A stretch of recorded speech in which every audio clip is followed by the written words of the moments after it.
Cool. So normally what I do is I just walk us in really gently into an intro, and it starts with me just saying, welcome, Caity Randall, after however long it's been, trying to get you on Real Insight. How long has it been?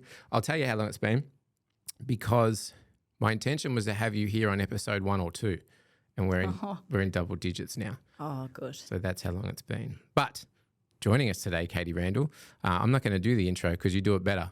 So tell us a bit about yourself.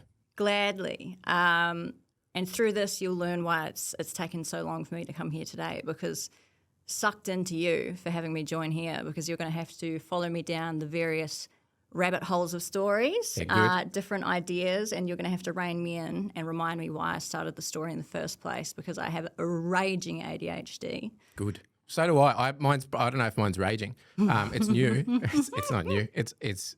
I found out that it's new, but yeah, I can share in some of that. So yeah, it's a life-changing realization, really, when you're diagnosed. And I have found that as salespeople, especially within the IT industry, we have so many similar traits that we think it's normal. And I sort of think that the ADHD personality is drawn to the salesperson life or the IT life or that sort of thing. So I think you'll find that it's not normal, but it's normal to us. So good. We can both fall down rabbit holes together.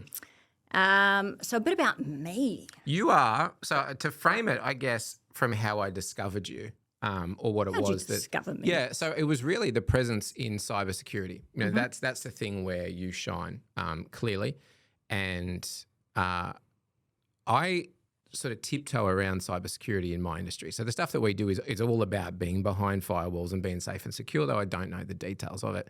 But it's a hot topic. It's the sort of thing that everyone's now realizing, can't muck around with this stuff. You know, we're seeing more and more bigger organizations fall. But people like you that are championing this importance, and so far as, we'll get into this a little bit later, but has gone so far as to even put together a little novel on cybersecurity for the youngsters, and we'll talk about that in a minute. But yeah, tell us about, you know, your passion for cyber, how you got there. Yeah. Okay, so it all begins about 10 years ago. I decided to jump the ditch. I have a very subtle accent, you might notice. Yeah, I'd say it's more than subtle. A little bit subtle accent, yeah. Where from over there? Nelson, South Island. Oh, yeah. But family in Bulls now. Yeah. I know a family from Nelson. Oh, really? Yeah, the Hewers. Oh, the Hewers of Nelson, yeah. Yeah, wow. Turns out we don't all know each other in New Zealand, contrary to popular belief. Yeah. But you all shear sheep, right? That's a... Don't get me started. No. I hate those things. I hate them. I tried to have some pet sheep. They just wanted to die, those things. PTSD, sheep-related PTSD. Anyway, yeah, go. So I jumped the ditch, decided to give it a go. So I'd done university a wee bit here and there. So started the degree in physics, a little bit of biochemistry, gave up both, walked away with a huge student loan, which was just numbers on a page to me. It didn't correlate to money. It's all fake, isn't it? Until you have to start paying it back. Pay it back. Until they find you, which they do. Oofed. So jumped the ditch with no qualifications. I had just been working hospitality in this little place, Hamner Springs in New Zealand. Bartender job, just a bit, you know, finding my feet, I guess, having a good time. I saved up a grand total of what I thought was more than enough, $700 to move to Australia. Came to Melbourne initially, and I was just looking for a hospo job. Couldn't find a job there, so I thought, hey, there's this cool tattooist, because I've got a couple of tough stickers. You got a few. I got a couple. Really now I've just got one, but it's a really, really big one that covers my whole body. But I decided to go to Sydney and have a look before going back to New Zealand with my tail between my legs, saying, you know, I sort of failed. My bad, $700 doesn't get you far. So my mum, God bless her, thank you, Mum, she gave me money for a bus ticket from Melbourne to Sydney, I think it was, a few stops along the way. There I stayed at a backpacker hostel ran out of money, so I started doing cleaning in exchange for board. I am the worst cleaner. ADHD. Yeah. So Just put everything in a pile in the corner and put a sheet over it'll it. be fine. I'll do it tomorrow. And then Yeah. tomorrow comes, and the word tomorrow applies as well. So the place was disgusting, but I was able to do the cleaning in exchange for board, which was fab. And then I got a job just receptionist at a tattoo studio. And this one was funny because I text my mum, got this new job, I'm here safe, everything's fine. She said, oh, cool, where? And I said, it's called King's Cross Inc. It's John Abraham's tattoo studio in King's Cross. She said, oh, my God, you are what? Where? Because I had no idea. Get out of there, idea. girl. I was a little farm kid, naive Kiwi. I didn't have a clue. But that was good. Started getting some money there, just receptionist. From there, it's the sort of business that one day you turn up for work and there's just a lock on the door, they've closed down. Oh, yeah. So I got this temporary job, customer service at a fancy wine place. The worst job. And I remember I got the salary of $37,500 and I was stoked. Yeah. You think it's a lot when it's first up. Yeah. But it was the most mentally taxing, awful, getting yelled at by rich people about their $5,000 bottles of wine being delayed a week. Horrific. There's a sense of entitlement that comes with that level of hospitality too, where people just think they can walk all over you because they're the people that are paying. Yep, and because it was over the phone, they could speak to me however they wanted because it wasn't like they're talking to a human. I'm just some person copping it. Yep. So that was awful, and that was when I first sort of learnt that whole mentality around positive mental attitude, and it used to annoy the can I swear? Yep. Yes. Used to annoy the shit out of me when people would say, just come in with a positive mental attitude, because then even the worst things, you decide happiness. Yep. You decide, I make that joke often where people will say something like, you're very bold, or you're very, you don't dull your personality. I say, thank you. I choose to take that as a compliment because you can choose positive mental attitude. So people used to say, go into this job, this shitty customer service job with a positive mental attitude. But now it's still awful. So then I saw a data entry role, temporary one, at a cybersecurity distributor. You're right. I took it and it was the most boring thing. It was like copying numbers from an Excel sheet here to here and just nothing. But from that, around me, the people that I saw and met, I sort of thought, ooh, this is cool. This is my spot. This is my place. As in like the industry? As is this stuff happy? Yeah. The industry, what job roles were available. Because I had never, ever even considered a career in IT.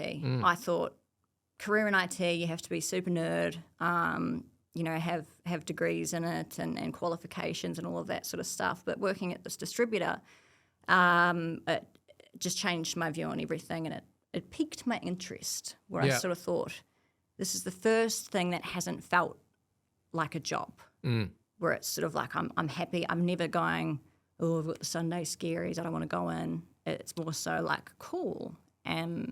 So that was a temporary... Can I stop you there and ask, do you know what it was about that stood out as being, hey, this is cool? Is it a cultural thing? Is it what the business is doing? Is it the people? No, it definitely wasn't cultural. The people did have a big influence on me. Yep. A couple in particular that I'll name drop in a second, but it was the technology was cool. Yep. So at the time, one of the new vendors we'd onboarded was Alien Vault, which is sort of your next generation-ish sort of SIEM solution, and it was dealing with the guys in the US, two of them in particular, that really, really got me into it. And because I was just doing data entry then, it was a 30-day gig, and then I got them to onboard me as, what was it, just quoting or some like estimating, very, very low level sort of thing. Gradually over I think it was like 2 years or a year, I made my way up. So it was the data entry, I remember once actually someone made me my task for the day was counting rubber bands for the inventory. Yeah, right. It was Wow. anyway. Yeah. So I worked. Stuck How many in rubber there. bands were there? I don't know. I remember. Like I counted. So from there, worked my way up, started, the quoting, and then it was the order processing, and then it was the inside account manager, then it was the awful cold caller sort of stuff to BDM, all of that sort of progression. And one monumental factor in my, pursuit of this career is my beautiful, still to this day, best friend, Alex Wolford. So she came over. We got her from Beyond Trust in the UK, and she came over on a visa to work at this distributor. And I just remember the day she came in, because this distributor, it was out sort of like not in a city. It was out in the suburbs, and she just sort of appeared as this force with just these beautiful nails and beautiful blonde hair, and just like she was this perfection, walking perfection, that I just went, oh my God, what?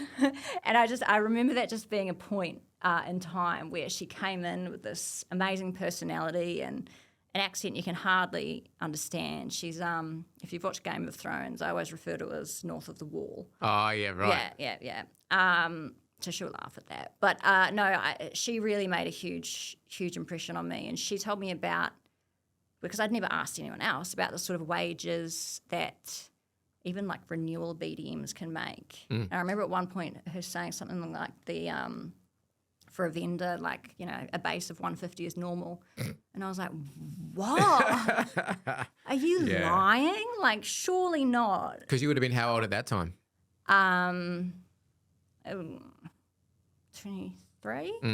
So those sorts of numbers to a 23-year-old that's just come across from New Zealand, you're like... We're just saying I was 37,500 minimum wage at the customer service place. So we're 5 times that now. And then jumped to 50K. So to hear that, I was like, nah, mate, nah. Yeah. But turns out, very much so. And that's like a low wage. Yeah. So it was her.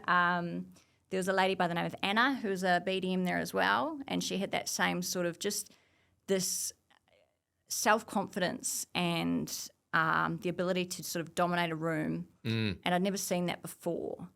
In context of a female? So you're saying you've never seen... Yeah. Because, I mean, and that's something we'll probably touch on a few times through this, but these industries are traditionally male-dominated. Yeah. It's to see a female as a female in a position of power and leadership in that, that's got to be one of those moments where you're like, okay, this could be for me. Yeah, there's a few of them. But yes, she was a big impact because it sort of showed, and not just in the IT world, but just in that corporate sort of industry where, Anna is very outlandish as well, coming in with stunning high heels and fancy nails and all of that sort of thing, and she never dulled her personality, but she was still nailing it. Craig Katz as well was a huge mentor there where he sort of said, you are sort of special and different, and you can be doing so much more. Don't just fall into a trap of being complacent, I guess, with where you're at. And then my 2 Alien Vault boys. One can't talk about or I will cry, which will lead us to the mental health aspect of this job. And there's no tissues in here No, today. exactly right. So I'm just going to say that I love him so much. And the other one, Eddie. And because I had to be on the phone to them sort of, all day, every day, they had to work out hours.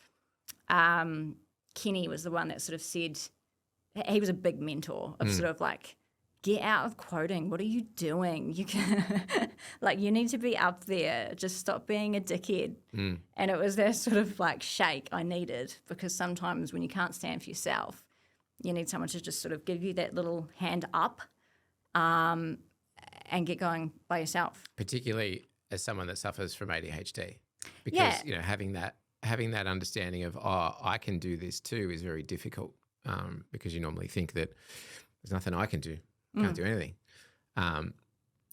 We also have another colleague in common. We've got a couple of colleagues in common, actually. Josh Rowe, who was on episode, I think it was 4 or 5 of the podcast. Yeah.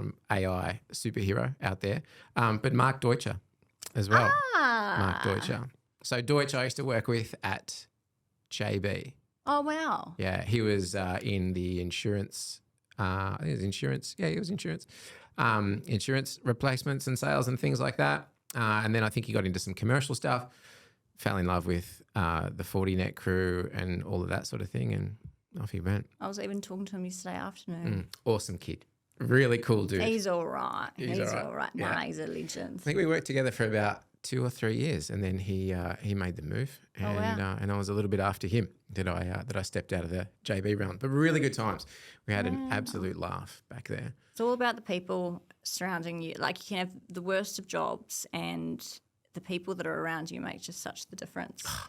It's to the point where I've stayed in jobs too long because you don't want to separate yourself from those people. And the work isn't healthy and the workplace isn't healthy, but the people, you're like, this is my peeps now. Yeah. I can't just up and leave. Yeah. It's like those memes, when your work bestie doesn't show up for the day and you're, what am I going to do? A whole day without you.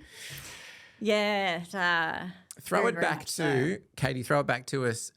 So now we're at this point in your career where you've seen some inspiring individuals.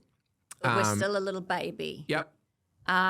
So that's when we start following Alex's lead, realizing that I can be a badass bitch. And I actually went to my first Women in IT event. And I do strongly believe the day that there doesn't need to be a group called Women in IT is the day that we will be successful, because we got one as well. We got Women in AV. It's the same thing. And the day that doesn't need to exist is the day that we're successful. Just people doing awesome work. Yeah. Because I'm going to win those awards, whether it's judged by gender or just by overall humans. So, but anyway, it was very important for me to go to this one in particular because there was a lady by the name of Dr. Louise Maher. Yep. And she does like public speaking and stuff. But I just remember she was a force to be reckoned with. Breezed on the stage. You've got to stop clicking your pen though, Caity. Am I clicking my pen? That's the only thing we can't do. Put it down. You can hold it. No, I can't because I'll click it. Click it. Yeah. I've got a fidget spinner out there if you need one. Otherwise, I'll contain myself. It's fine. It's all good. Yeah. I wish I could click that pen. No, so I remember her breezing on stage, and it was either her or another speaker that said their words. You don't need to laugh along with misogynistic jokes to get ahead in your career, and you don't need to, do the same to join the boys' club to be able to succeed. And it was that point in time and listening to that which made me go, what, this is like, duh. But why had I never thought of that before? Because I had been laughing along at the same jokes. I had been, turning a blind eye to injustices in workplaces, things like that. And is that because it feels like I'll be accepted by the boys if I align with this stuff? Correct. If I refuse it, if I make Correct. it, then if you make a noise, then there's no way. They get rid of the squeaky wheel, replace it. And to be able to get ahead and into those big leagues, I thought I had to be favoured by the bosses that I experienced were always men. So that was a very pivotal moment. And that was when I went, the reason for the Women in IT events and why I want to be more involved and have more of a voice, because I just never stopped and actually considered that before. It's one of those silly things where you just go, well, duh, of course I shouldn't. Baffling. Would you say, growing up, were you aligned with, or were you one of those women growing up that was aware of feminist issues?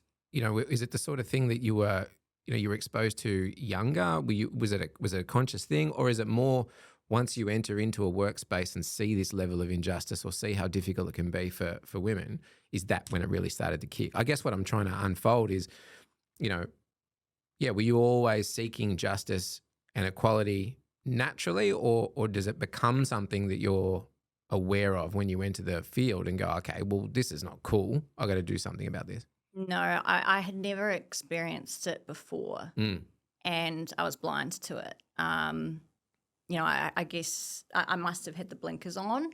When things are accepted as normality, then, that feeling is quite infectious, so everyone thinks it's normal. So it was really when I was subjected to it or I witnessed it. I remember once hearing a senior leader at a company say, oh, this lady's just grumpy. She must be on a rag. And it was like, what the did you just say? Yeah. And it was sort of such a hostile environment that no one spoke up. And I think of the times, there was another one at a someone did a welcome to country at an event, and this amazing woman, First Nations woman, started off her welcome to country, and she spoke a little bit about the progress she'd made with her community and getting more visibility and getting more resources, etc. And the crowd was silent. And then she spoke a little bit about, and I'm a mother to two girls, and they've just both had grandkids, and everyone applauded. And that was another moment for me where I just went, why didn't I applaud when she was just talking about all of her amazing community progress and other things? Why is it that everyone's applauding this amazing woman just for her, it's still well done, but children? Mm-hmm. It's one of those things where, again, it's until you stop and think about it, and then you go, why didn't I think of that in the moment? And you sort of make yourself think of it for future. So that Women IT event was very pivotal. And from there, so that was the disty job. Yep.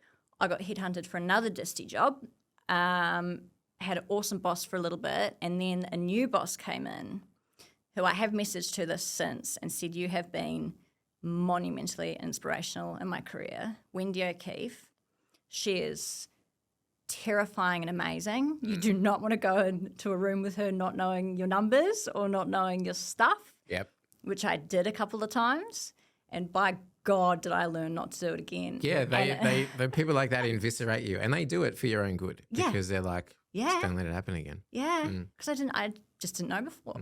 And she is just this force, again, not to be reckoned with, and was just amazingly inspirational. And she, when I saw her, that's when I thought, I think I was account manager or something, or cybersecurity manager. And that's when I thought, why haven't I set eyes on director positions? Why haven't I set eyes on that yet? Do you mean for you? Yeah, for me. As a career path? For me. And I think it comes back to that whole, you can be what you see, and until then you sort of have blinkers on. And I think of this actually, here's a rabbit hole. So I love cars a lot. Yeah, right. Not the movie, although it's good, but actual cars. The motor vehicles. There he is. Vehicular ones. Adore them. And, even my desk at work covered in Porsches. Love it. I've got 3 Porsche tattoos. I think you're driving one too, right? Unfortunately not. Oh, I thought that was a Porsche. No, Audi. It's okay. Little sister. Had one, sold it. Big regret. Anyway, and before it was my first vendor job, where I realised that I had the earning capacity to be able to buy these cool cars for myself. I didn't really care for cars, which is funny because back in New Zealand, my sister and brother-in-law are many times New Zealand rally champs. And I couldn't care less at the time. I was like, oh, boring cars, bleh. And then as soon as I realised that I have, this is a goal that I can achieve, I can get that awesome thing, I had the blinkers on. Yep. So I think it's sort of as soon as you realise your capability to achieve a goal or even, set yourself a goal, then you sort of put your blinkers on because you think it's too depressing to think about. I'll never make that director's job, so why would I even aim for it? Yep. So she was very pivotal. Having inspirational leaders along the way is really important, because I went through the same thing. The way my career played out was I had no idea what I was going to do, and because I have ADHD and just didn't know at the time. So the nature of me, I wanted to do everything. And then every 2 weeks, I wanted to do something different. And when I graduated high school, I went and did a year of forensic science because I loved the X-Files and I wanted to be an FBI agent. So I went and did a forensics diploma, I think it was. And then you quickly realize halfway through that it isn't what I want. Go and do something else. But the other thing that I think is really important is that it's okay to choose a career, but understanding how to get there is one of the things that is a real struggle if you don't have the right mentors. And this was something that was really, it's funny, I look back now. I wanted to be a musician and I played music for most of my 20s. I did a music degree. Like I was deep in it. But the concept back then was you had to get a band or do whatever you're doing. You had to get a record label, right? It was before the internet was like this mechanism to get things done. So I've got to get a record deal. I've got to do whatever the record label says to make that happen. And then I've got to like be them. And so straight away as a performer, you're thinking, I've got to write music that has to satisfy the record label. And it starts to change that mentality where you're like, well, now I have to try and get through these gates. I've got to get through gatekeepers. And to get through gatekeepers, I have to side with gatekeepers. And I think that sort of resonates back to that thing you were saying about, the boys club. How am I ever going to get to be in a position that is dominated by men unless I align with the men or align with the gatekeepers and make that happen? When was the moment where you said, I'm just going to do this myself? It was, it gradually built up, but I think I've seen pivotal like 5 times now, and comes a point where it loses its meaning. But a very important part was working at a vendor and a business development manager who was one of the coolest people I've ever met in my life. DJ, he's from New Zealand. He flew over and he was, doing some deal. It was related to a deal, and we were working out how to go about things and talking commission structures and whatnot. And he said, we were all complaining, a bit of a bitch session. Mm-hmm. And we were complaining, and he said, guys, as in people, it's not, we're dealt the cards we're dealt. It's up to us how to play them. And that was a moment that I apply to like everything in my life now, because it's sort of like, I've been dealt the female card, and I guess I've chosen it to be in business card. How do you say it? The not the normal appearance of an IT corporate, a personality that I just can't dull. I tried a little bit, but not for me. Don't want to dull it. No. So, I've been dealt those cards. So how can I best play them, I guess? So there are things, that they can be used advantageously for, such as like I can seem less confrontational when directly asking for purchase orders, for example. Yeah. It does also mean, though, I believe I need to be far more educated on topics because I need to prove my place at a table, is what I always think. Yep, because the assumption is, that's the girl. Token girl. Yep. We've ticked that box. And instead it's sort of like, well, justify or prove why you're here, where instead if it was maybe a male counterpart, that wouldn't be the case. But again, I can get away with being, people don't see it as harsh or creating conflict if I'm to be a little bit more direct. Yep. But yeah, DJ saying that about the cards was a huge moment where I sort of thought, I've been dealt these cards, so I'm gonna find out how to use it right.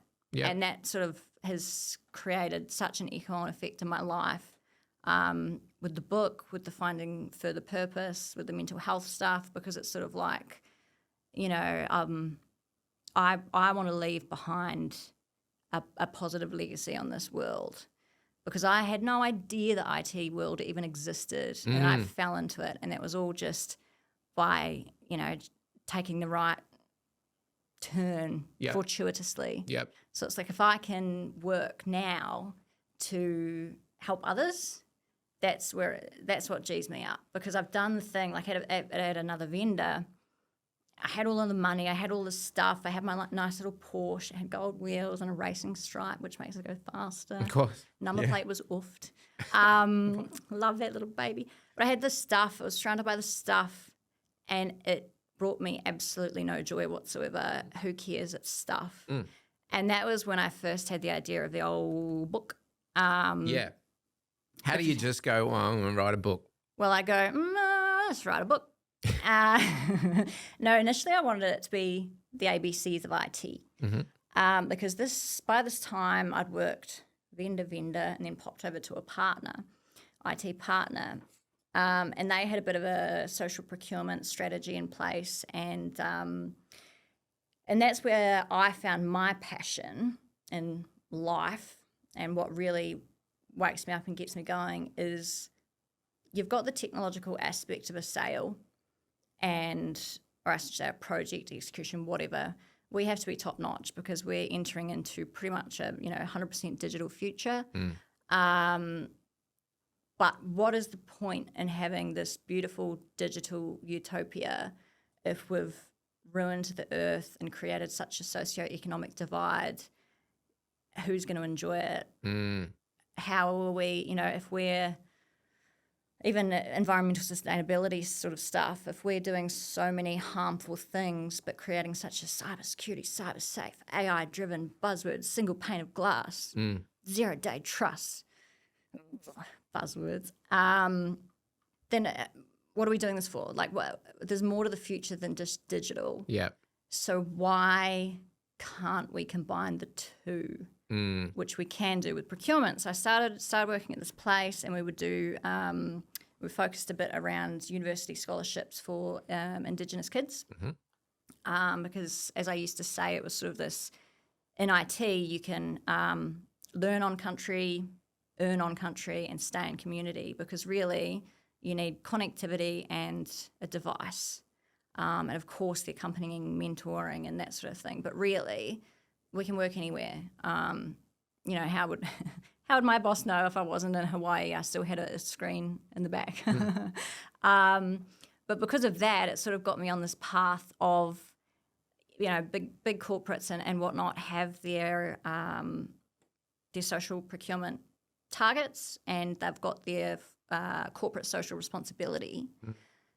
We can be doing both, and that's what really, really gets me excited in life. It's not the stuff anymore. I mean, obviously I still want another Porsche. It's going to happen. But it's sort of like I want to exist and, in the future prove that you can do both. You can achieve technological excellence in cybersecurity. You can have the cool things for yourself, but you can do more. And that's how the book came about. So because it was university scholarships that I was working a lot with, so it was for Indigenous kids or individuals for university. In my mind, I sort of thought, if you make it to the university stage, you're probably going to be a little bit okay. Like it's the planting of the seed of idea that IT exists earlier than that, because, I was a little bit of I guess maybe you were too with ADHD. I was a rat bag at school because I'd get the good grades and everything, but oh my easily God, distracted would be good if they applied herself, finishes her work, but then chats to everyone. I think I had that for 12 years straight. Yeah. No one decided to go, maybe something's up with him. Yeah. No. Well, I think my mum had even flagged it because I went to a boarding school, and she flagged it, and the doctor said something like, she'll grow out of it. It's like, no, man, I grow into it. Very much so into it. It's worse, yeah. Yeah. But so that's what I was trying to do here was I thought of my little nieces and nephews. Again, I don't have kids myself, but I thought of them. I thought of what I used to get up to when I had internet access at the 15, 16-year-oldish age at boarding school. MySpace. Oh God, yeah. But the random little chat groups, ASL. Yep. The amount of pedos we would have been talking to accidentally, mind blowing. Thinking back, Because it was unsolicited then. Like the whole internet was literally just anonymous chat groups and you could log in and create a handle. Nah. You don't know what to look out for when you don't know what exists. That's bad. So I sort of thought of them now, and I think of that we are living right now in this digital divide where kids are growing up pretty much 100% on technology and devices and, here's an iPad and laptop or whatever. And the parents are, lucky if it's 50-50 to know. So this book was written sort of out of my experience because I had, there's one chapter in here and it's it's all phrased obviously nicely for the 7 to 13 bracket, but it's about online blackmailing. Right. So this happened to me where I got the email, I can't remember how old, like maybe 17 or something.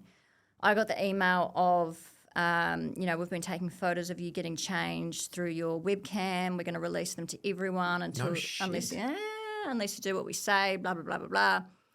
And at the time, freaked out about it, turned the laptop off, cried for a few days, told no one because I thought, oh, my God, I'm all alone in this. I shouldn't have, left the computer open. I shouldn't have gone onto that chat site. Like, this is all me. And it's interesting just on that topic where since publishing this book, 2 other friends have come forward and told me pretty much exact similar stories, but one being a lot heavier in that he was gay and none of his family knew. So these people said, we're going to out you to everyone unless you meet in person.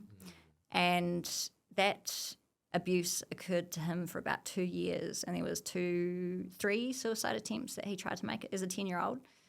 All because these people never had that stuff on him. No, they don't. Lies. No. And really, because he said as well, he's like, I thought I am alone in this. No one else experiences this. I can't talk about this because it's my fault. I'll get in trouble. But really, if he had known this happens all the freaking time, the police really care about that because if this person did have stuff on him, then that's child porn. So that gets into the book. So we start off, so every chapter is independent of the last.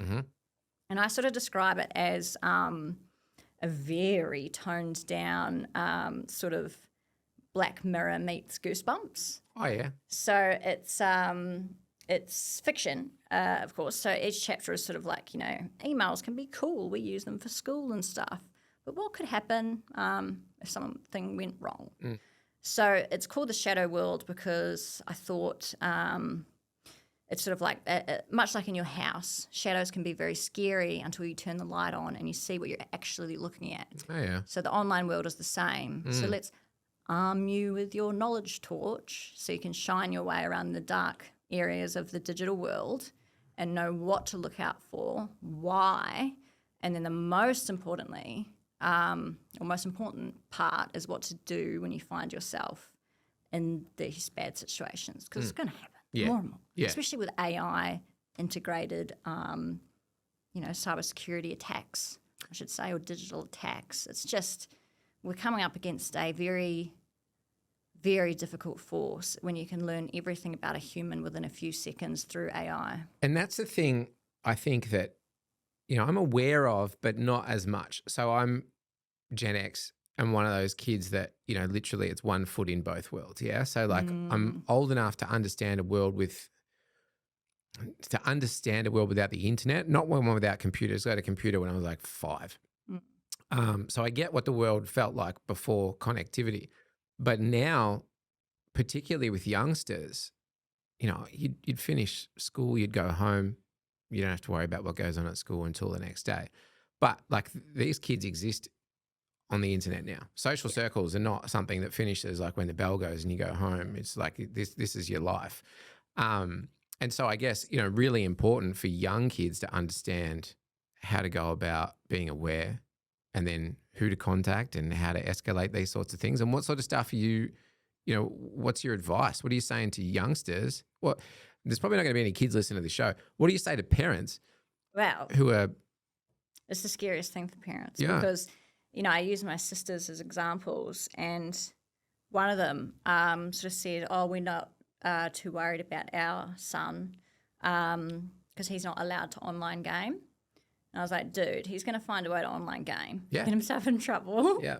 and then might feel like he's too, he'll get in trouble for online gaming if he was to admit it. So he won't say what's So he actually won't going say on. what's actually going on. So my advice is seriously this book. It's so I co-wrote it with a good friend of mine, Craig Ford, who's a very impressive man with a lot of qualifications, too many for me to remember. But he comes up when you Google him. That word was Google. So each chapter, as I said, goes on to different things. So one of them, an important one here, social media and the snakes. Because social media is, it's a huge one because parents don't know the implications or what can go wrong or how. We're living in an age where nothing is ever deleted, truly. Everything's there. I cringe.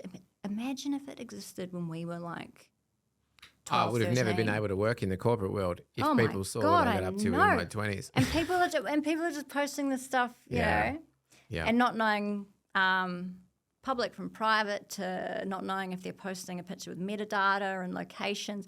Because that's another thing too, right? Like you can post a photo these days on the right network and people can actually tell the exact location where that photo was taken. Yeah. If you're not aware. Yeah, just save it and then click information and it shows. So that's always good to do screenshots instead.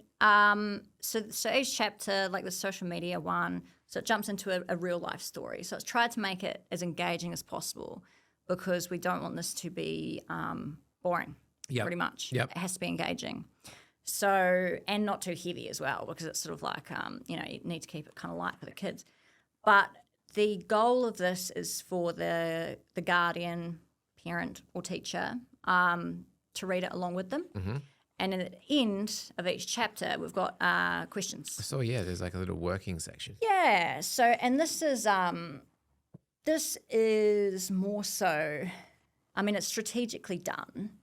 So, like one of them, would you let a stranger come up to you on the street and just start following you? Or a person with a cartoon picture as a mask talk to you on the street? Maybe not. Why would you let someone do this to you online? Would you? Let's have a chat about it. And it's sort of the questions are phrased in a way where it's going to raise a red flag to the guardian or the teacher who's chatting with the kid. And the kid might have never thought it was anything bad. So it's like, and one of them, I can't remember exactly what one, it's too hard to find. It's like do you have a friend that you talk to through your online game? Yeah, I've got a best mate. His name's Steve. Oh, cool. What does Steve do? Oh, he works at blah, blah, blah, blah, blah, blah, blah. And all of a sudden you realise it's some old dude. 48-year-old accountant. Yeah. And it's something that, it doesn't raise a red flag to the kid because the kid doesn't know that it's a shadow that needs to be lit up. So this book is all about sort of getting that awareness. There's even a chapter about if someone asks you to do something weird or funny online and tells you not to tell anyone about it, it's a pretty immediate red flag to immediately tell someone. Yeah. And then it has a little bit of resources in there about, what to exactly do. And mental health is a big one on there too, staying healthy, because as you said, we're 24/7 connected now. I've got my smartwatch on, I've got my phone, I've got everything, and it's very mentally taxing, especially with the ADHD. Let me stop you there because I want to use that as a segue. But before we finish on the book, I just want to say, the book. So the book is The Shadow World. Caity Randall and Craig Ford, available everywhere where you can get books. Correct. Digital versions available for the folks that don't like to buy paper anymore. Digital versions, audio version, unfortunately not narrated by me. I did try. That would have been said cool. No. Nah. No, but it's a very good audible version. But best way is www.theshadowworld.com.au. We'll have links and everything. You can put in a little note to get me to write a fun little comment in there.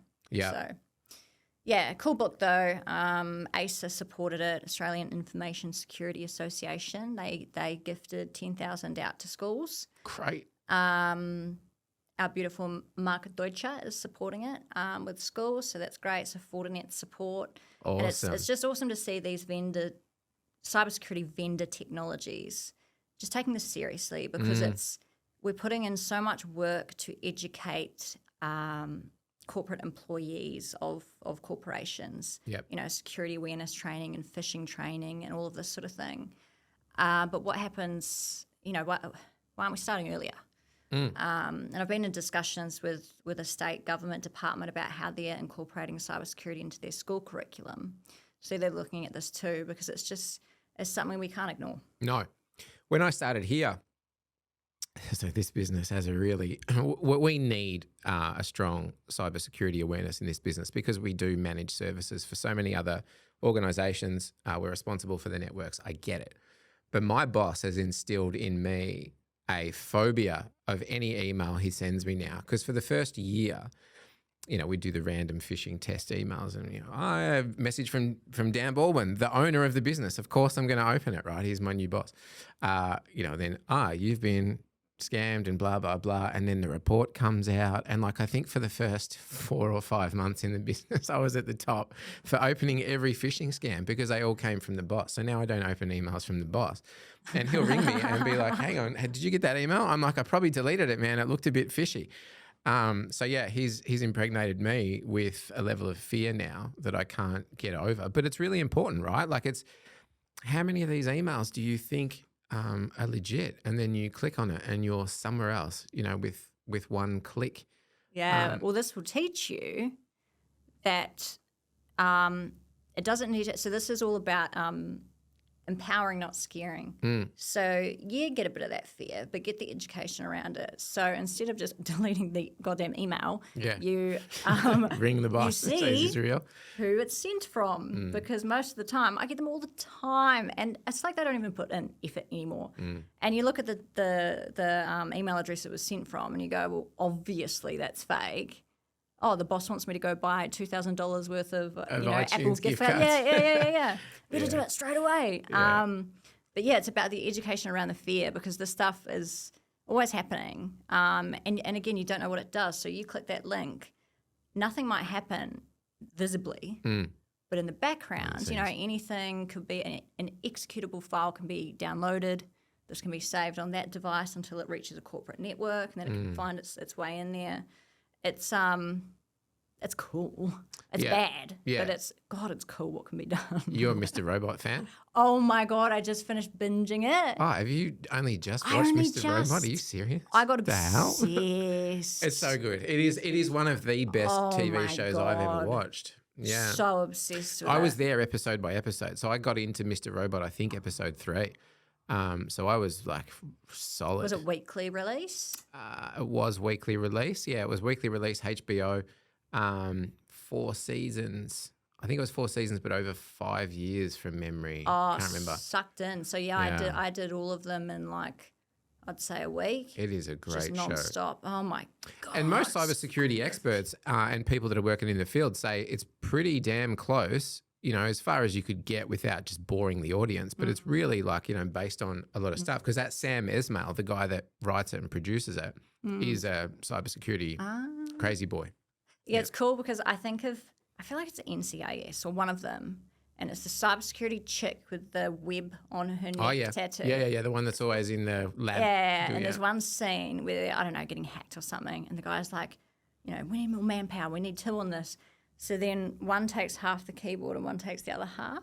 And it's been an ongoing meme where it's just come on, man. I must have believed this is an audience. But Mr. Robot, oh my. So good. I banged on about that to just everyone after discovering that. Yeah, and it really, it sent me down a couple of different rabbit holes just of research and understanding as well, because, there was a lot of terminology in there that I didn't really wrap my head around. But you start to see, all of the things that people need to be aware of that they're not aware of. It's as simple as someone sold someone a CD on a corner store, for $5, and same thing. You go put that in the CD player, sits there for a while. It's not doing anything, and it's pulling some data out and things of that nature. Let's leave the cyber stuff for a second, because I want to start understanding some other things that we share. We've got some commonality. The public image thing and the wrestling between public versus corporate image. How much of myself am I prepared to give up? How much of me, and let me give you an example. I had a job I've always been a jeans and t-shirt person. It's always been my jam, and I'm normally relatively tattooed or pierced to an extent, and that's just been something that's always been me. When I got into my first corporate gig, about 6 months in, there was a new boss that started, very old school guy, like, 1980s management style. And it was all about my appearance.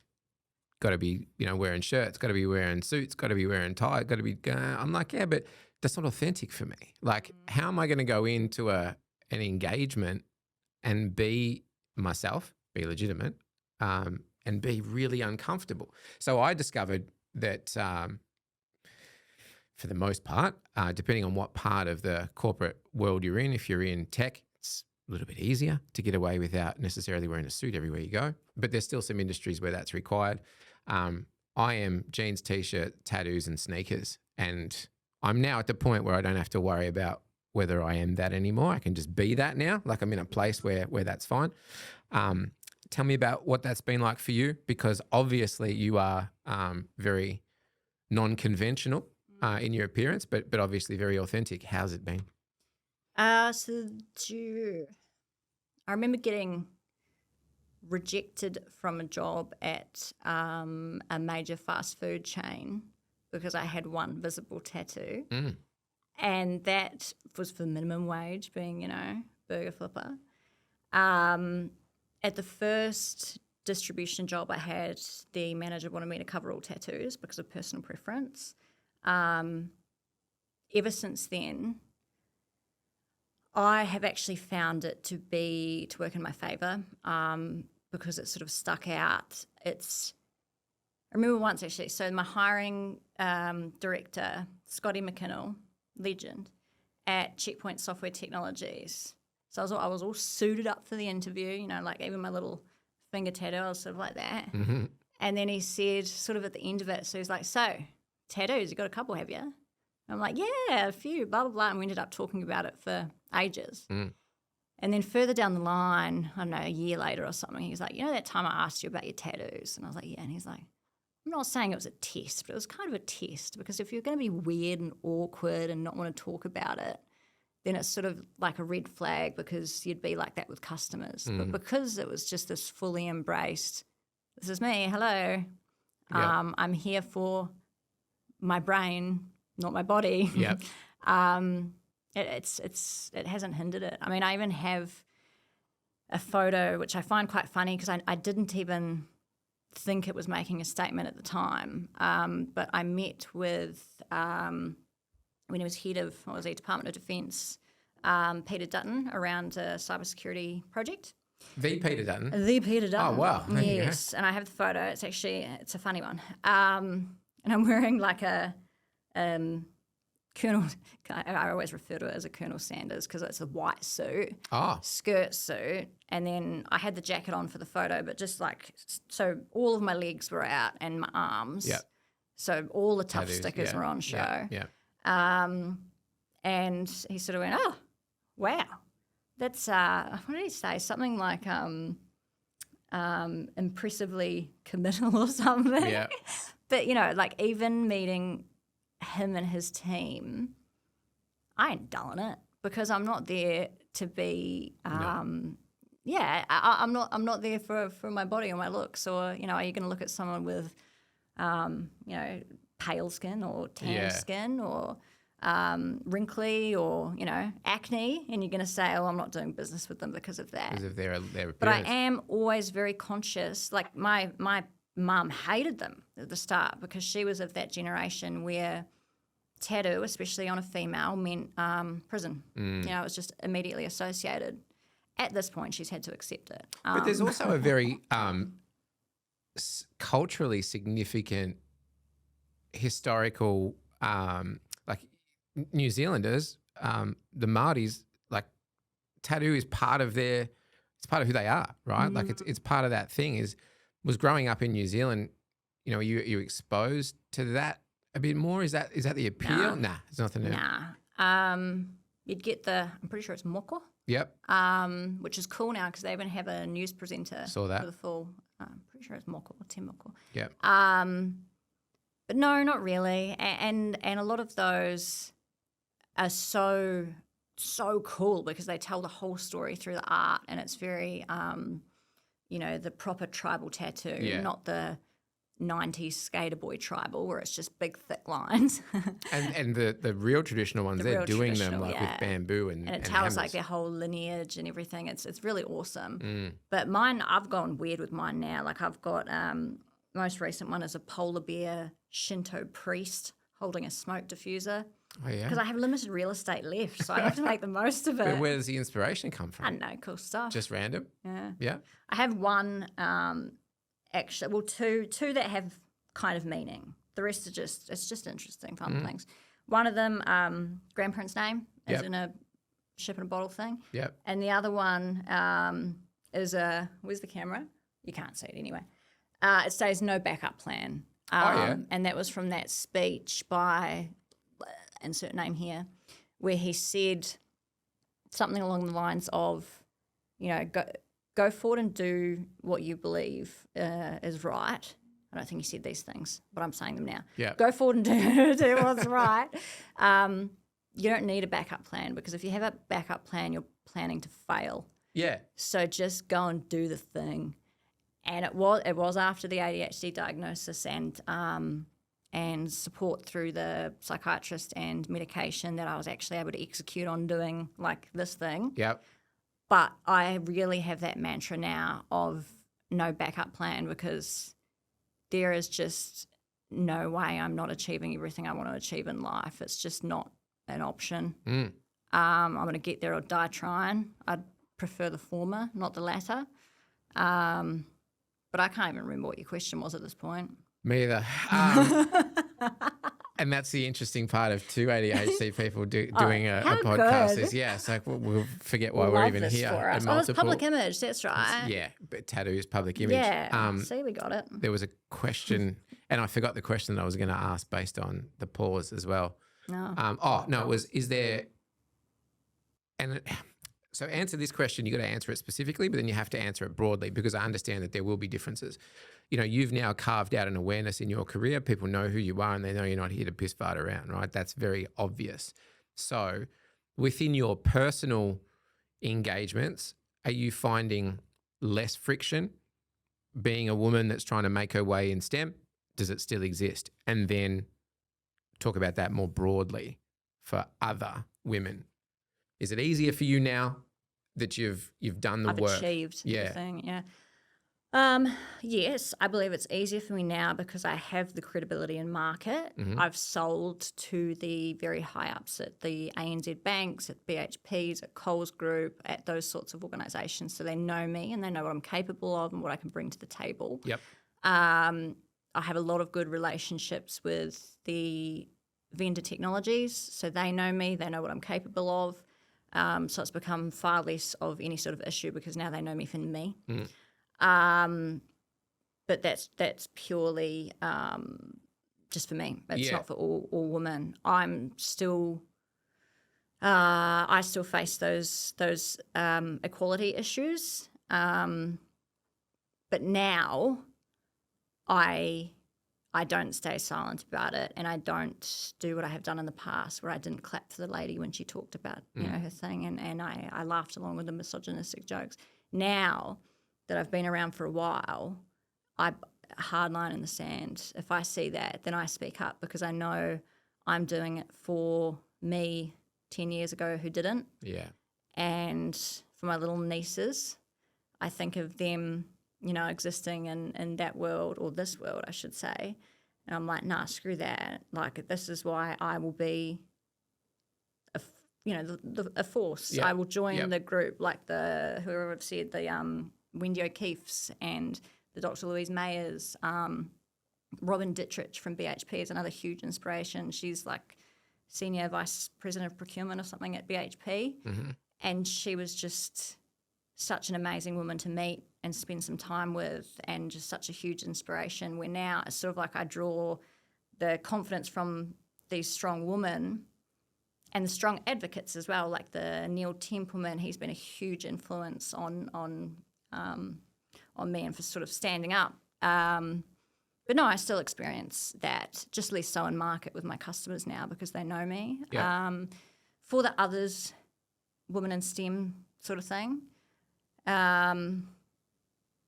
it's still bloody tough, man. Yeah. You still have the image. You still have to prove that you require a spot at the table. You have to be it's sort of like you have to be better than the guys you're competing with. And I mean, we do get in the whole discussion of non-binary as well, that there's not just a clear cut. No. But, we'll just table that acknowledgement. But it's sort of, you have to, you fight more if you aren't the standard male role. If you are maybe a female or non-binary, then I still think it's tough. And that's why I think it's so important to, even though it causes me so much anxiety and stress and, I hate, I'm such an introverted extrovert. Yeah. I'm extrovert during the day and I have to go home and sit in my little dark room, watch Mr. Robot, and just have the quiet time because, as you know, the ADHD brain, we're going so fast for so long, then it's sort of like you're just exhausted.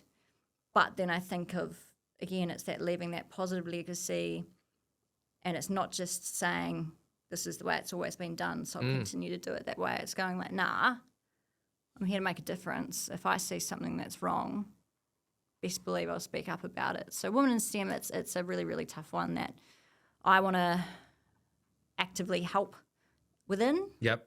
Within the Women IT group. What should young girls be doing, and girls, boys, whatever, like in the realm of, we're talking the context of it being a bit more challenging for the female sex to get over some of the hurdles that the guys have put in the way. What are some of the key things that young women, particularly when they're new in STEM, they've landed their first gig, they're not quite sure where to go. Do they need to be seeking guidance and mentorship? Is there, what advice do you have for them to make sure that they're seen and heard and, that they're able to take the step to the next part of the platform? I think, and this sort of plays into the public image thing as well, right? So how we're perceived. Because the non-conventional thing, that can apply to me with my tattoos and my razzle-dazzle, or it can apply to non-binary, it can apply to just females within STEM. I think it is hearing things like this, hearing people discuss it like this, being open to the events where you can listen to others, but it's really about having, which is the hardest thing to say, it's having that self-confidence where, it took me ages to decide this, but I'm not going to let life happen to me. I'm going to fight to have the life that I want and, sort of deserve, I guess. Yep. So it's all about, these people, whoever they may be, any disadvantage, let's say, because I don't want to just say female, but any disadvantaged, you have been given those cards. We're all given different cards. But work out how to play them because there's going to be, like ADHD, right? It can be, everyone always says, it can be your superpower. Like, oh my God, can I trade it for invisibility? That would be the best. Anyone that refers to it as a superpower doesn't have it. That's the nature of it. But you've made a podcast and you do amazing things, and I wrote a book and I'm trying to do more cool things. So we've sort of found ways. Worked out the way to hack it, at least. Exactly. Yeah. You just have to play your cards. So I think it is finding those mentors, and all my mentors in my career, none of them have agreed to it. No, I've never gone like DJ in New Zealand. I've never said, hey DJ, can you be my mentor? Yeah. I've been like, wow, he's bloody good. Why? And then I've taken note. Wendy, I've said, oh my God, she's so impressive. Why? Taken note. Neil, same. Alex, same. So it's sort of finding your mentors, and they don't have to be official ones. No. And I mean, there's an example that I use from here. I tell this story a bit, actually. So a girl in my team, Jess, her name is, when I first started here, her future was questionable. She was help desk coordinator. So managing the help desk, tickets coming in and assigning those tickets and getting the work done like that. Always looking for more to do outside of that spot. And, some of unfortunately, back at the time, so the business has gone through a couple of leadership changes, which has given us the ability to hone that a bit. But back at that time, no, that's Jess. Now, Jess has bright blue hair, by the way, like crazy blue. And and her nickname is Blue. And I remember I wasn't in charge of her team, but the business gave me that team and said, need you to do some stuff here. First time I spoke to Jess, it was very clear that it was a girl that wanted more and had been asking and couldn't have it. So I was, oh, cool, what can we do here? And anyway, loosely we ended up on that sort of journey, on a bit of a mentorship journey. Jess stepped up from that role into a technical services coordinator role. So she was managing services coordination across my entire team. And then I think her title now, so she no longer reports to me now. She reports to higher ups in the business, and her title is Systems and Process Manager. So that's been a 3-year trip for her, from being the girl with blue hair on the help desk that might not have a future at the business to now actually being in a position where she's driving the future of the business. So her job now is to look at all the things that we do and find ways to do them better. She's great at it. But it's one of those things where, again, and I try never to, I don't want to, but that's because of me. All that I was able to do was to hear that there's someone that wanted a little bit more and go, well, there you go. That's the road to start walking. And I would check in every now and then. How's it going? What are you doing? What are you working on? And then, you just leave them to themselves and they how did work it out. that make you feel? When you reflect now and you think you helped someone just by this little influence. It's probably one of the most important things that I've done in my career. Correct.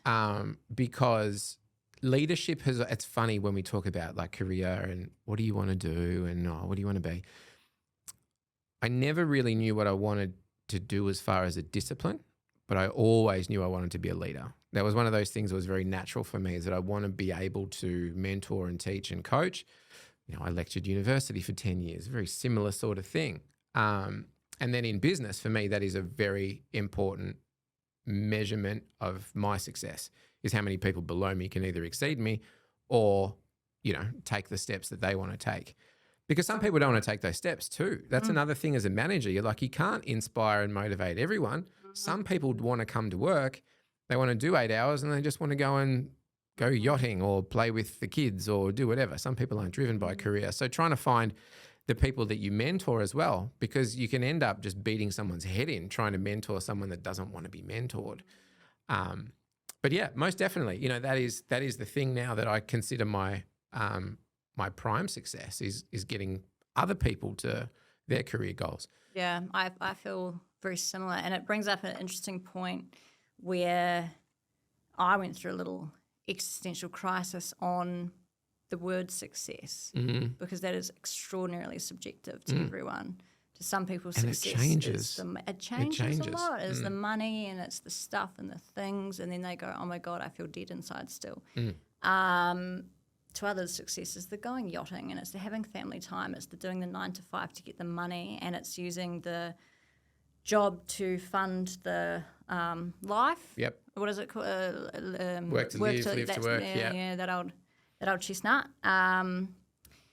that you accidentally do the wrong way around for ages, and then you have to pull yourself in. But I think it's interesting, the helping others bit. So I've helped a few others, and more recently, it was just all fortuitous timing that an old colleague of mine reached out, saying that she'd been made redundant in this big round at a vendor. And it just so happened that a role had become available at Blue Apache, where I work now, awesome company. And I knew she'd fit in so well. So well. They're great people, great onboarding, all of that sort of thing. So I just, called her back, and she's like, I feel like such a burden. I hate reaching out. I just feel so low though, and I'm worried. This is hard to get a job in this market. And I was like, I could not have taken more pleasure in linking these people together and helping. And I bring it back to myself, where I hate asking for help so much. I hate it. I think I'm the biggest burden. I convince myself out of it. It's an ADHD thing as well. Yeah, and it's like, no, I can do it by myself. It's fine. Yeah. Like, I'll work it out because I don't want to seem, I don't know, maybe it's you don't want to think of yourself as weak. You want to think you can do everything, all of that sort of thing. You don't want to be a burden. Yep. But then I flip it and think, this one individual, there's been 2 others within the company that I've assisted with jobs. And I think back in the career too, there was another individual that I helped progress from a quoting role into a proper nerd role. Mm-hmm. And that has to be one of the biggest impacts of my career is helping those others. Yep. And that's why now I'm so down this path of we can be doing both. We can be doing the cybersecurity projects and working with customers to achieve excellence because we have to. Yeah. And it's a very interesting world and all the different threats. Cybersecurity is such a broad statement. It can apply to so many different things. Yeah. But at the same time, we can be enabling the future generations to get those high-paying jobs because we're going to need them. Yeah, correct. We're in short of people.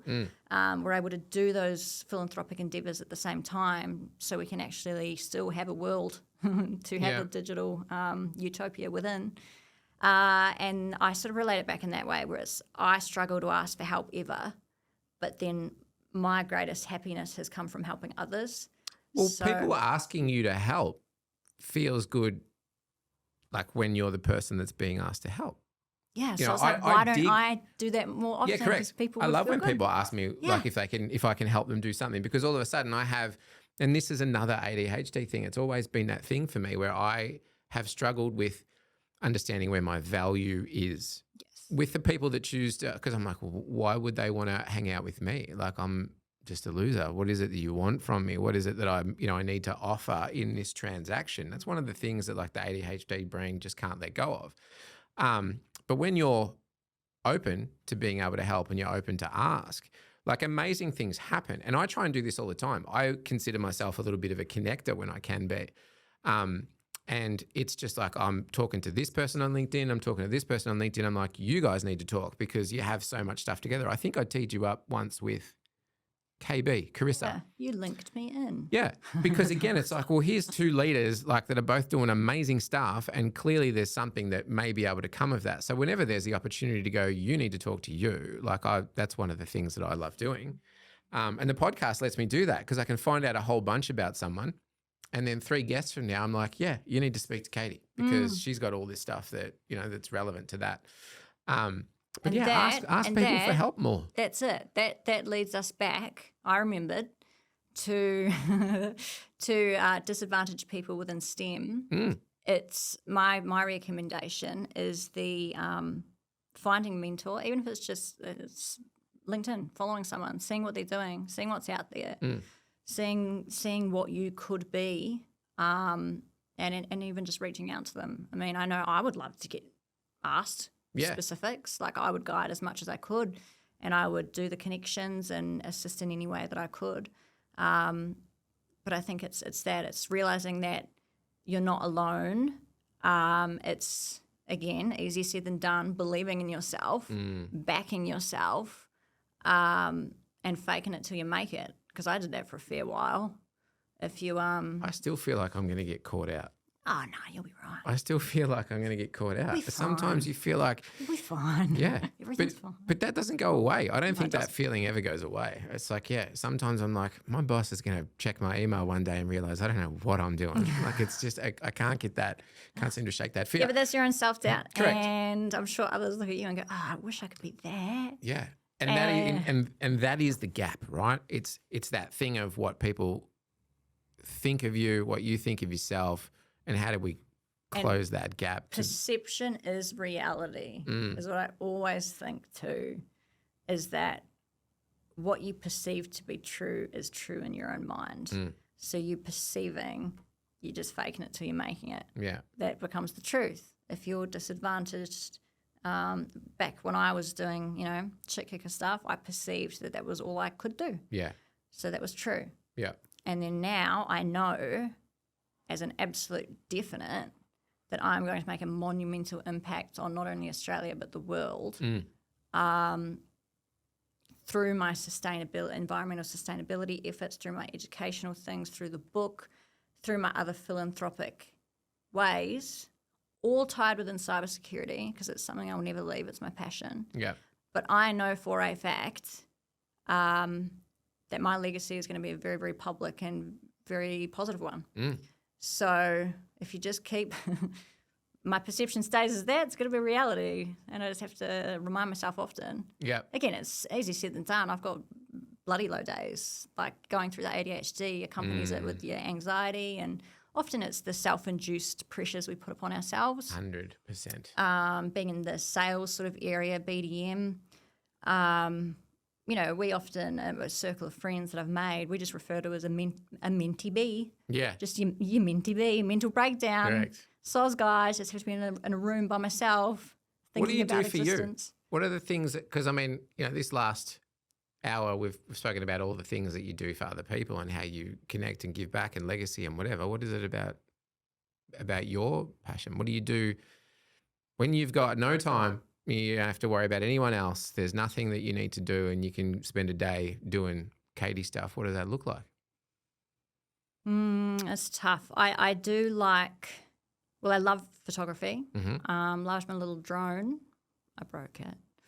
I need to get another. But no, photography, drone. I used to take my little Porsche out a lot and do drone photography, driving cool roads, reefs and spur.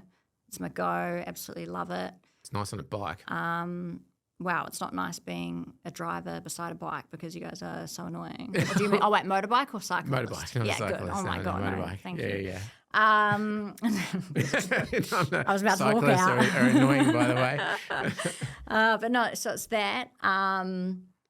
It's really the annoyingly, it's scheming other sort of life hack ways, better ways things can be done, which is so annoying because it's like I'm trying to switch off, but I'm not switching off. It's hard. And it's like that question comes from that spot where what I find I'm doing more and more now, and I go back 3 or 4 years, Brazilian Jiu-Jitsu is one of the things that I'm involved in, motorbike riding, still active in music, I write, I do a bunch of stuff.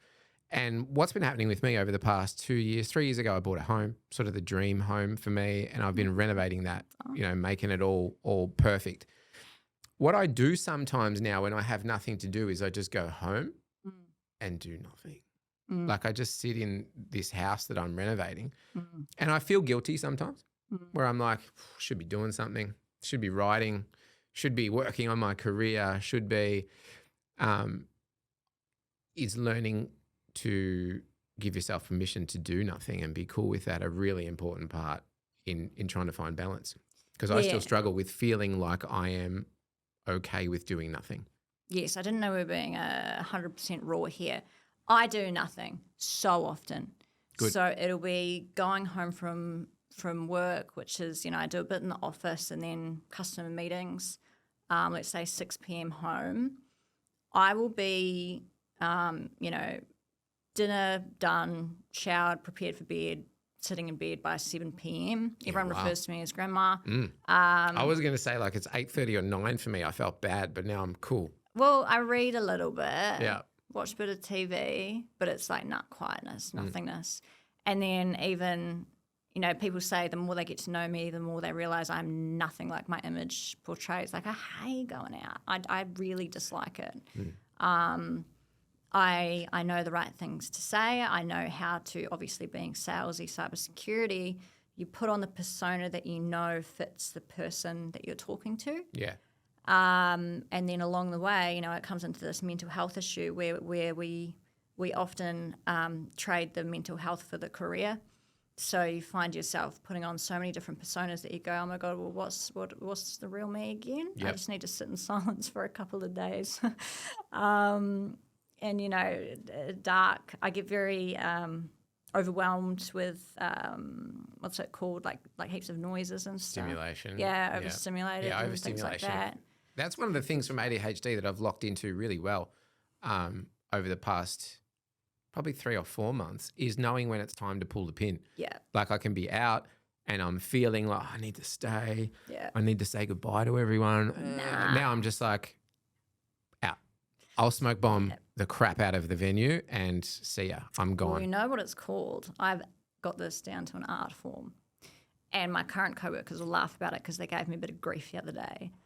But I got named this by the lovely Abbas, who I will make watch this now, the host and ghost, because I arrive to, let's say, a lunch and learn or a round table or something, or event, and I host the shit out of it. And I go around and I greet everyone and I make sure you get as many photos as possible when you do the amazing, socialite. Yep. And then you just ghost. Yeah. Because if you say, "Oh, guys, I'm going to go," then like, "Oh no, stay." No, and I'm like, "Man, my social battery's out. I got nothing. I got nothing in the tank." And then yes, they said that the other day on the call as well. And I said, "Guys, host and ghost, baby, host and ghost." Yeah. Got the most out of it, but if I was to stay, then I just go a bit. I just go quiet, really. Yeah, that's what happens to me. I go shutdown mode because it's sort of like there's too many voices. My dad actually explained it because I never realised how similar I was growing up until now. Well, that's where it probably came from your dad, yeah? Because we're thanks a aware lot, now Dad. that it's the boys that are the biggest issue. And so he's, I believe it's non-diagnosed, but I think definitely ADHD. And once I was having a bit of a sook because I got very overstimulated at a Christmas time thing. I was feeling really shitty about it because I was like, I used to be able to handle this fine, but it was just all of these voices and all of these noises just turned me into a bit of a grump. And he said to me, you just have to remember that most people have sort of like the 1-2 internal dialogues going on, but we're putting up with 5, 6, 7, and all of a sudden, you see. And even they're not getting along. Even they're debating each other. Arguing. So that put it into perspective to me because he said, they're having to deal with that and then they can sort of relax and actually relax. But we can't because as soon as, even when I'm sitting in my little dark room alone, there's the 5 different trains of thought that all of a sudden interrupted, and you feel like you're a sim in a game and your task is being cancelled. It's like, why did I come to the kitchen? Why did I do that? But no, to get back to your point, rabbit hole, photography, love it, creative, fun, drones, flying, don't do it into a tree, costly. Horse riding was great until I fractured my back a couple of times, just hairlines. Yeah. But from that, I started gym very heavily. So every single morning, pretty much without fail, it's only if I've got a cold or something. Yeah. But I have to do it, and it's mainly for the mental health reason because otherwise I'm a big slob all day. Yeah. So I make myself, usually it's like 5:30, 6 a.m., straight out of bed, straight to the gym. Are you a weights person, cardio, mix it up? Weights. Cardio's the worst. I do a bit now. But yeah, hate that. But yeah, so it's weights, and that has brought me so much more of the mental stability, I think, is that routine sort of thing. It's like, all right, get up, do this. Sustained endorphin management as well. Like, you can do a gym session, get 5 or 6 hours of moderated endorphin release as opposed to, the half an hour, 1 hour from the coffee. Then that's wearing off and I'm back where I was. And it stops you sort of searching for the big whiz bang, quick fixes, which I believe social media is giving us way too much of now. So it's that regulating your emotions through external sort of gratification sort of thing. Yep. So it's posting, some fake, and this book addresses this too. So it's like, a picture that you see online, and I was guilty of it for ages. Still a little bit.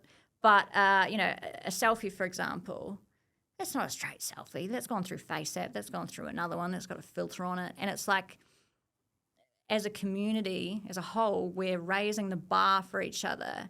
And it's just a fake bar. Yes. It's like, how many more apps are we going to get to pretend that we're something else? Yeah. But I feel like if someone's posting this fake reality of them, pretending they own this car in the background, every time they get a like or a comment or something, they're going, yeah, I feel good. Instead of actually working to achieve that themselves. Yep. So it's the gym thing is similar to that. So it's sort of like you're working to get those, the dopamine, the endorphins, whatever, instead of just looking for a quick fix, which can be a social media, and that's such a trap because, again, it just makes you complacent with doing nothing because you can just fake it online. Scroll. I remember when I was in a relationship about 2 years ago now, or a little bit more, and when that deteriorated, I got caught in like that social trap in a bad way where like there were some days where I would just be scrolling uncontrollably. And, when you get the end of the week, the screen time summary. Oh, yeah, bad.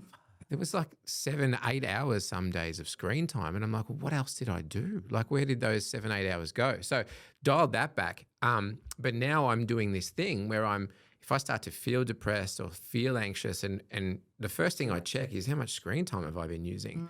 Because I see a really strong correlation between how much time I spend on a device and how good I feel.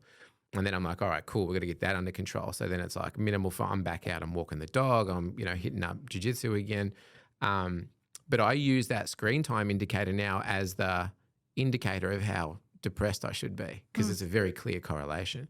Too much screen time is more depression. And you think too, and the book addresses this too, in a chapter I believe is called Algorithms, Ads, something like that, where depending on what social media site you're using, let's say Instagram, you look at a few cars and all of a sudden, obviously, the algorithm's learning what's keeping you on the app, so it's showing you more of that. So if you're in some sort of depresso mood because you're sad that you don't have XYZ because the grass is always greener, it's actually just greener when you water it, of course, but the grass is always greener online. And, oh, my God, look at these people living these lives. I'm such a failure. I'm such a, Comparison is the thief of joy. It's just the worst. And it's one of those things, again, only compare yourself to yourself, but it's a lot easier said than done. So that's just, the algorithms, they get you.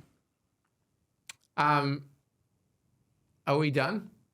Have you got any other things that we want to touch on before we wrap up? I know you've got an extensive selection of notes. I put notes to not forget stuff. There were a couple of topics that I know we were throwing around earlier on, and I want to open them up if there's anything you want to jump into. I think the one that I really wanted to just put on the table quickly, because you've had experience, very close experience with employment, but with a passion as well with First Nations people. Yes. And I guess my first question is that something that is also, again, inherited from growing up, the connection to the First Nations people of New Zealand? Is that something that, culturally just followed you here? Where's that passion and how does that define some of the stuff you're doing these days? So I love this question so much. So, yes, it all was from growing up. Growing up, you are taught Māori in school. You go to the maraes for your school trips. I still know the school prayer, he horere, he korore, ki te matua. That is definitely something that New Zealand has always done better than Australia. And I thought it was the exact same coming over. And it wasn't until I said something to a friend, I don't know, second year in Australia, where I said it's the exact same. And she said, what did you just say? And I said, well, it's the same, man. And that's when she said, I'm First Nation, pull your head in. And I was like, why? What did I say wrong? And she said, it's not my job to educate you. How about you spend 5 minutes on Google? Yep. And I remember at the time I was like, oh, rude. And then I did, and I went, oh, shit. And that was in the era of managing the tattoo studio. So that seed was planted then, and it took me on. And it's, again, one of these things, it's very hard to tell someone the history and the importance, and I guess the importance. It's very hard to articulate that, and it's not my place to be a white saviour. Yep. But it's my place to be an ally, I believe, and that's what I try to be. So it's through that identification of me being such a naive little Kiwi, thinking it was the same cultural integration, and then seeing the reality of it, it got me really heavily involved in how to be an ally. Yep. From there, obviously, I started aligning myself with companies that were working with the social procurement side of things as the assisting through education, because at the end of the day, that's what it comes down to. It's about empowerment, education, sort of thing. It's not about just giving out some money. It's not about that. It's about understanding. It's not me saying, hey, this is best for you. It's me saying, how can I help you? Yep. What do you need? Because I'm not your white savior. I'm just an ally that has connections. So a few people have been really, really influential there. Nick Bunin, really, really amazing man who has a lot of engagement in the Indigenous communities. Kalinda IT, they have their own charity too. They have been hugely inspirational for me to just see this business that is actually doing good, and that's what gets me so passionate. And I could take up all bloody day of your time because I get so G'd up on it. Yep. Is about that combination of, as a society, we can be doing both. We can be doing the corporate outcomes and we can be doing the social outcomes. And there doesn't have to be this ridiculous corporate greed in the middle. No. And it just gets me so G'd up about the future and about what I can do to help. And it is one of those times when I have to pause, step back and go, I'm here as an ally to First Nations people and about listening to how I can help and then doing so in a way that's culturally appropriate. And that's why I'm so grateful to have these friends like Nick Bunin. There's another lady by the name of Angel, extremely inspirational woman. It's so helpful to have them because they know I am an ally and I'm coming from a good place, but sometimes, I might suggest something in a culturally inappropriate way, such as me saying, we should do this. We should do this. And it's like, no, rein it in. Yeah, well, it's a tough one. It's interesting. In the jiu-jitsu circles, there's a woman, Chantel Thompson, I think her name is, Barkinji woman from up on the Murray, I believe. Mildura sort of area. And, she's a very big advocate for First Nations in sport, but particularly, she's one of those women that had overcome significant challenges personally, dominated the jiu-jitsu circuit. Like there was a couple of years where like if you're a woman and you were going up against Chantel, like good luck to you, and cleaned up, for many, many years. And now she's back. Spends a lot of time, building communities and things around that, around the Murray area. But again, one of those people that you view from a distance where you're like, they're doing so much stuff, in bringing awareness and trying to integrate learning structures and social structures that help build up these communities. One of the things that I've observed, and we touched on this earlier, particularly now that, there is government funding or preference for employers that obviously employ and platform First Nations people. But I see this thing going on now that irritates me, where there's a business and the business is the business, and now the business opens up a side business, which is something First Nations or something, and then what we see is, okay, well, if there's a government tender or a corporate tender that is saying, well, we'll favour employers that employ First Nations, well, now I'm going to submit that tender under this business and that'll get me in a little bit quicker. There might only be one or two Indigenous people that work under that brand. What the hell's going on? Like, how is that cool? It's tough. It's tough because I think, Australian government, especially with these sorts of things, and the large corporates, I should just say large corporations because they all have the same social procurement. They're just finding their balance because it's very tough to know, the right way to go about things, the right things to do. So I guess it's a step forward, but it might just be one that, I don't know, that shouldn't speculate on. But I just think it's important, like seeing the Kalinda ITs, for example, and researching these sorts of businesses and hearing them speak, seeing the charities, seeing their lifetime community progress. I just hope that the preference is given to the genuine. Yeah. Because there's a term called black cladding. Yep. So it's a business pretending that it's a black business, but instead, strip off the cladding and it's not. So that's been around for quite a while. I think a large ACT one, when it was found out, and it was sort of all burnt to the ground pretty quick. Yeah. So that's a positive, but I think these ones that exist for good, for change, because one thing that I've noticed as a similarity, and as again I can only speak as an ally, has seen what I've seen, is the similar notion of community with the Māori side and community and mob. So it's they're an individual's purpose is to progress mob. So it's to work together, and it's to progress as a whole, not an individual. So I find that the First Nations individuals that I've worked with within the IT sector, I've noticed that a lot about the skills they bring to the table, because it's sort of like when you put them into a project management team, or if they go into sort of sysadmin and sort of stuff, it's never, personally, I've never seen these individuals sort of use anyone else as a stepping stone. You don't, it's a whole different... It's a communal instinct that's sort of ingrained. It's like we're all going to, and that's the view I have, is that I want to bring people up with me. I never want to step on someone else to get higher myself. And that's why I get so involved with these sorts of areas, because it's like if I can do anything to help. One very, very influential person, Ziggy Ramo. He's an activist, songwriter, singer. He was in Black Snow on Stan recently-ish.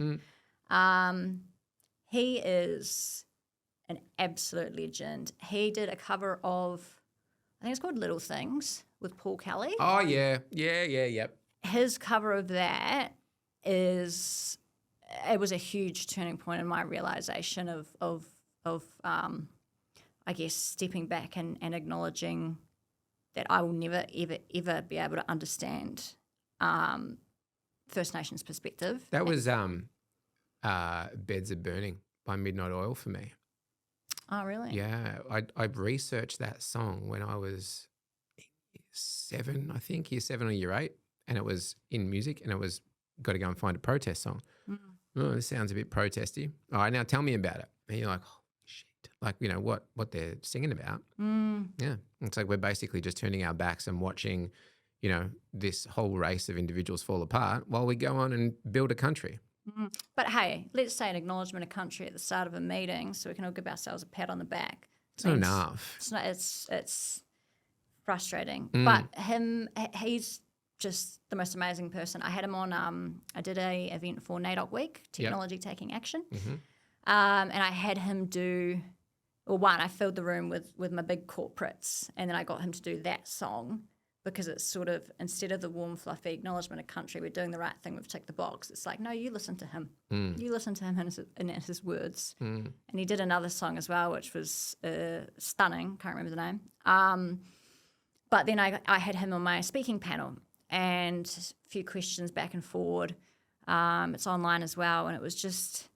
He was such an inspiration to do more and do better and just do more with his life, because, he has overcome so much, and he's such an impressive human that just sort of surrounding yourself with people like that, it just gives you this inspiration that you go, no, I want to have an impact on the world in whatever way, shape or form. Mary Beth Hoskins as well. Yep. CIO of something or other. Oh, my God, I had her on my panel, and she said something along the lines of, you just need to find your passion. It doesn't matter what it is. You need to find your thing and just push for it and go for it, and just, because it takes one person making one step to progress something. I no longer trust people where I can't find a passion in them, because I'm like, if you don't have a passion in it, you don't have that thing that is, I will do this. Regardless of what I've got in front of me. Like, I'll do it until I die. That's the sort of thing where if it's someone that has a realised passion, someone that can connect with their passion, you can do anything with them, because you know that they're like, nothing's stopping me from doing this. But people that don't have a passion, it's strange for me, because I'm like, what do I do with you? where do I point you? It took me a while to find the passion, and you flit around the passions a bit, but then as soon as, that speaking panel that I hosted was a big in, talking to her, Carl Go was an amazing guy, Ziggy's perspective, it was just, monumental to hear. And Mary Beth saying, what she searches for as a CIO is just people that want to drive forward. And she said the similar sort of message of wanting to help and that sort of thing. But she wrote a book actually recently. I haven't read it yet. I need to. It's on my to-do list. You know how you write the to-do list as ADHD, and then the next day you just turn the page and write a new to-do list. And then it's like the infinite wash. I fell victim to the infinite wash the other day. That when you... I don't want to hang out my clothes. Washed again? Yeah, I just wash them again. I think I did 3. Yeah. And then I hung them out. They got out. Yeah. But Hygienic. It was 3. Hygienic man. Yeah. That's positive. Just to round out the First Nations stuff. So businesses like mine, how do we, it's not my business, businesses like ours, how do we connect with First Nations communities and create channels of awareness, for juniors that are coming up that want to get into industries like ours? So, from my ally-only point of view, of course, there is, in Victoria especially, there is Kinaway, Chamber of Commerce. So they represent the First Nations businesses that are registered within Victoria, I believe. From there you find the most amazing, big shout out to Dixon from Bayala, we'll do links. Yeah. Link. Because with my accent it's hard. But he's graphic designer and does things like the designs for reconciliation action plans, things like that. But from Kinaway, you can actually do a business search, so you can find First Nations businesses in all areas of everything to incorporate into your supply chain. Yep. There are the businesses such as Kalinda IT that have the charity arm as well, which I will again remember for you to put as a link. I can't remember now. Yeah, so we have a massive list of links and names of people that I got to tag as well. There's so many. Love that for you. But it's engaging with that. And I think it's taking the time to, hey, check out that Ziggy Ramos song and check out the reason why, because it's not just a compliance box. It's not just it is. It is just a compliance box often, and it is just a tick box. But this can mean so much more if we work together to make it.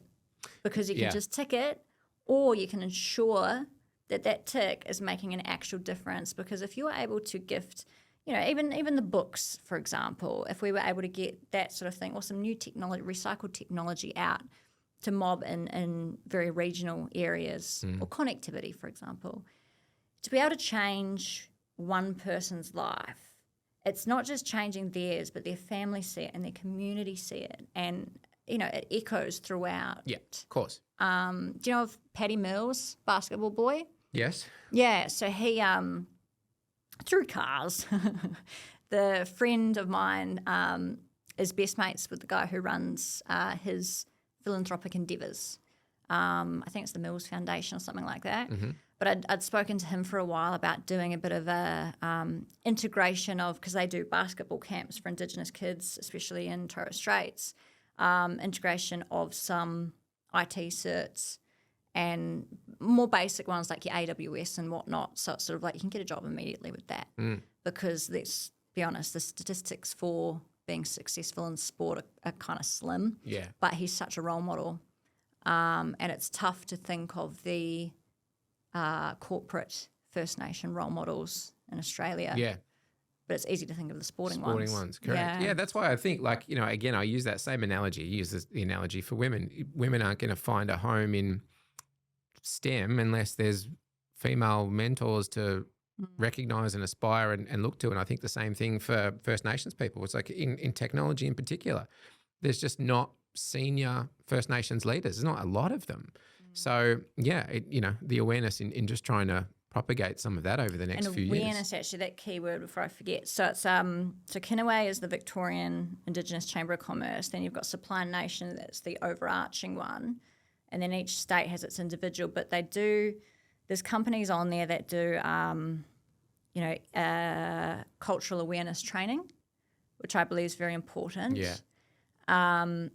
I also think genuinely, just spend 5 minutes on Google yourself, check out Ziggy Ramo's stuff, understand the why behind the requirements of some of these little tick boxes of Indigenous procurement and Indigenous, because it's hard to know unless you look into it yourself. But there are these companies through Kenaway, through Supply Nation that do First Nations delivered cultural awareness training and sort of what it means, why, because that's most of this uneducation. It's us being naive about it. It's us not knowing. And I would like to hope that any business that wants to put a signature on its email saying, we acknowledge, I would expect them to go through something like this, right? Like take the time to learn. It came up in this business not long ago where, someone was like, oh, maybe we should consider that. And the directors were very much like, we can, but let's do it properly. Like, let's learn about what the situation is, because otherwise you're just contributing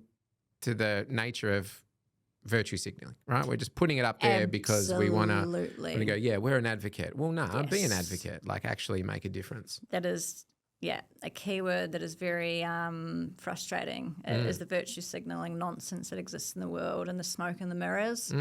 But I think, as time goes on and more light is shone on, different businesses, the smoke all fades and the mirrors crack. So you can see through it, and you can see the businesses that are doing the right thing and the wrong, and you can see ones that are just virtue signaling nonsense. Yep. And that's what gets me so G'd up, is seeing these inspirational people like the Kalinda IT mob and, the others that I've mentioned doing the right thing, because I go, okay, this is a reminder. People exist in the world that are genuine. Oh yeah, they actually want to see society progress. They're getting more rare, but they still exist. Yeah, there's still hopefully some nice people around. Yeah, I hope so. I mean, perception is reality. I perceive them to be nice. That would probably work. Yeah. Caity, we've broken all records for the longest podcast. Wow, two ADHD. Two ADHD people. Yeah. It has been an absolute pleasure. Just to round it out, The Shadow World by Caity Randall and Craig Ford, available at all the good book places.